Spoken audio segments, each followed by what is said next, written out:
Shalom God Lovers, mungkin hari ini kita belum melihat hasil dari doa kita. Tetapi imani setiap firman yang kita dengar hari ini, maka kita akan memperoleh kekuatan yang baru. Kekuatan di hidupku, ku dapat di dalam-Mu. Kau teguhkan hatiku, tiada yang mustahil bagimu. Sebab aku percaya, bukan karena melihat, namun karena firman-Mu yang selalu digenapi di hidupku. Ku percaya, bukan karena melihat, namun karena firman-Mu tiada pernah berubah.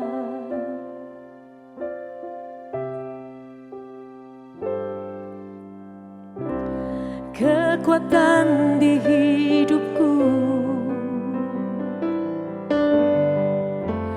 ku dapat di dalam-Mu. Kau teguhkan hatiku, tiada yang mustahil bagimu. Sebab aku percaya, bukan karena melihat, namun karena firman-Mu yang selalu digenapi di hidupku. Ku percaya, bukan karena melihat, namun karena firman-Mu tiada pernah berubah. Sebab aku percaya, bukan karena melihat, namun karena firman-Mu yang selalu digenapi di hidupku. Ku percaya, bukan karena melihat, namun karena firman-Mu tiada pernah berubah. Namun karena firman-Mu tiada pernah berubah. Namun karena firman-Mu tiada pernah berubah.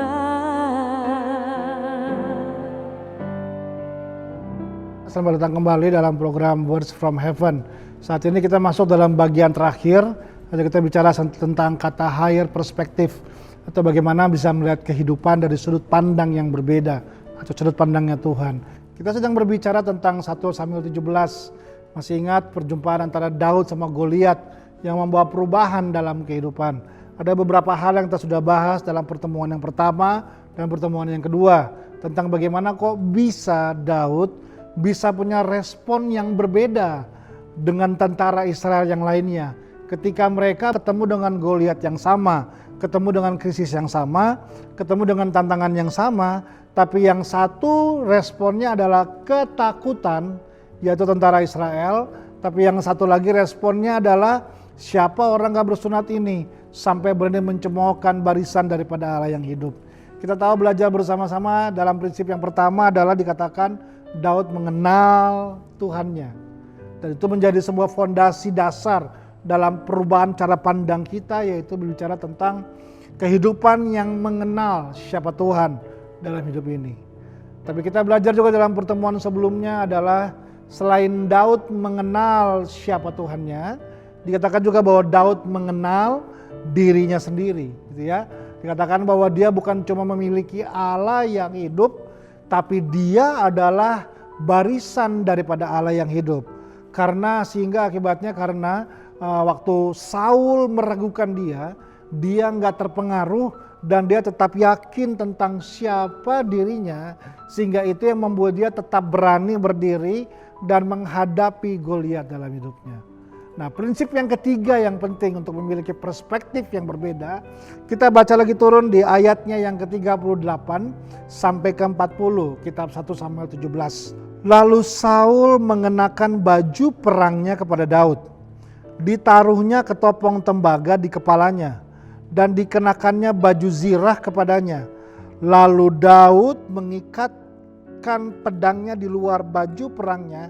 Kemudian dia berikhtiar berjalan, sebab belum pernah dicobanya. Maka berkatalah Daud kepada Saul, "Aku tidak dapat berjalan dengan memakai ini, sebab aku belum pernah mencobanya." Kemudian ia menanggalkannya. Lalu Daud mengambil tongkat di tangannya, dipilihnya dari dasar sungai 5 batu yang licin, dan ditaruhnya dalam kantung gembala yang dibawanya, yakni tempat batu-batu, sedang umbannya dipegangnya di tangannya. Demikian ia mendekati orang Filistin itu. Prinsip ketiga juga yang sangat penting, selain Daud mengenal siapa Tuhannya dan Daud mengenal siapa dirinya, yang ketiga saya menyebutnya namanya adalah dan Daud mengenal senjatanya dia. Artinya kita perlu belajar mengenal untuk kita bisa mengalahkan krisis di dalam kehidupan ini. Kita juga perlu mengenal apa yang saya punya untuk saya bisa pakai menjadi sebuah senjata untuk bisa mengalahkan kehidupan ini. Nah, itu yang Daud temukan. Nah, ada cerita yang menarik ketika akhirnya Saul mengizinkan Daud menghadapi Goliat. Saul berkata dia memberikan baju perangnya dia. Yang saya percaya dia raja ya. Jadi seharusnya ya yang namanya raja tentu memiliki baju perang yang terbaik. Nah, tapi satu hal yang kita perlu belajar hari ini. Baju perang Saul belum tentu cocok untuk Daud. Daud gak bisa pakai baju perangnya Saul.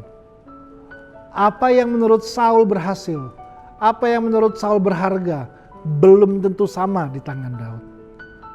Di sini saya belajar bahwa kita nggak bisa pakai tanda kutip baju perang orang lain. Mungkin untuk zamannya Saul baju itu yang terbaik, baju perangnya. Untuk di tangan Saul dia bisa menjadi prajurit yang luar biasa.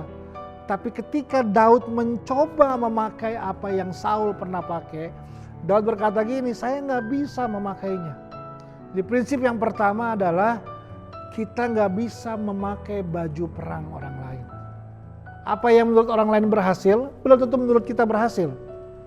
Tapi kalau saya balik, apa yang menurut orang lain gagal, belum tentu juga menurut kita gagal. Nah, yang kita perlu adalah menemukan kekuatan yang di dalam kita. Itu yang Daud lakukan. Dia memutuskan gak menjadi orang lain. Dia memutuskan tidak memakai baju perang Raja Saul. Dan dia menemukan senjatanya sendiri. Dia ambil batu dan dia pakai tongkat. Nah, ini prinsip tentang senjata.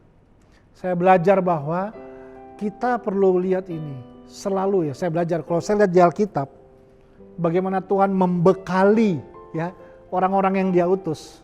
Ini yang saya belajar. Tuhan selalu memulai dari apa yang kita punya.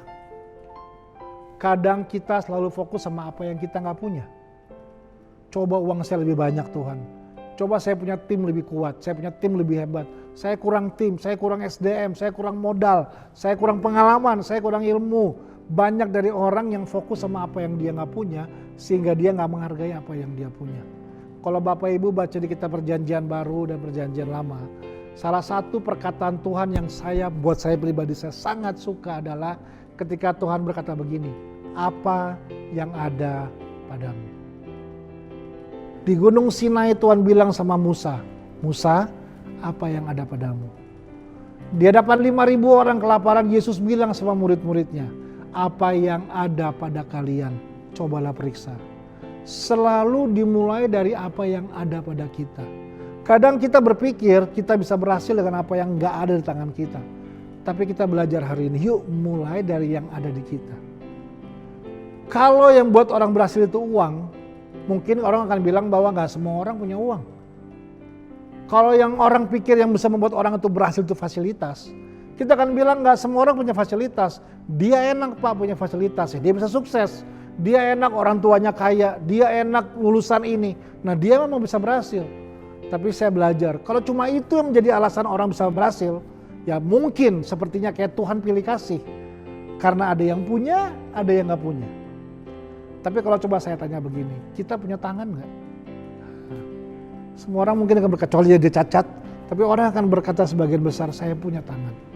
Kita punya kaki nggak sih? Kita masih punya kaki. Kita punya otak nggak untuk berpikir? Kita punya itu semua. Kenapa daripada kita stres sama apa yang kita nggak punya? Kenapa kita nggak mulai dari yang kita punya? Mari pertajam kita punya tangan, kita punya skill. Mari pertajam, perkuat kita punya kaki. Mari asah kita punya pikiran, sehingga hidup ini dari yang kita punya, kita bisa berdiri dan membawa sebuah perubahan. Sehingga kita mulai perlu mengenal seperti apa sih senjata saya.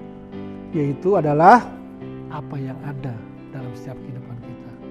Mari fokuslah sama apa yang ada pada Anda dan mulai dari situ. Saya percaya Tuhan punya rencana yang besar menyelesaikan kehendak Tuhan. Mari kita berdoa. Tuhan, kami belajar selama 3 pertemuan ini bahwa pentingnya kami melihat sebuah hidup dari perspektif yang berbeda. Dan hari ini kami belajar bahwa kami perlu mengenal siapa Tuhan kami. Kami perlu mengenal siapa diri kami sendiri. Dan kami juga perlu mengenal senjata yang ada dalam kehidupan kami. Kiranya ini menjadi bekal untuk kami bisa melihat hidup dari perspektif yang berbeda dan berjalan mengerjakannya. Diberkatilah setiap orang yang menonton acara ini. Sehingga dalam hidup mereka menemukan, mengerjakan, dan menyelesaikan kehendak Tuhan dalam setiap kehidupan mereka. Tuhan terima kasih. Kami menyerahkan semuanya dalam tangan Tuhan. Dalam nama Tuhan Yesus kami berdoa dan bersyukur. Haleluya. Amin. Saudara, kalau saudara diberkati oleh video khotbah ini, saya mengajak untuk di-subscribe, di-likes, dan dinyalakan tombol loncengnya. Dan yang paling penting adalah yuk kita share, bagikan video ini kepada teman-teman, sahabat, keluarga, dan siapa saja yang bisa melihat video ini agar mereka juga bisa mendapatkan berkat yang sama. So, jangan tunggu-tunggu lagi, segera di-share video ini kepada siapapun yang Anda kenal. Tuhan memberkati.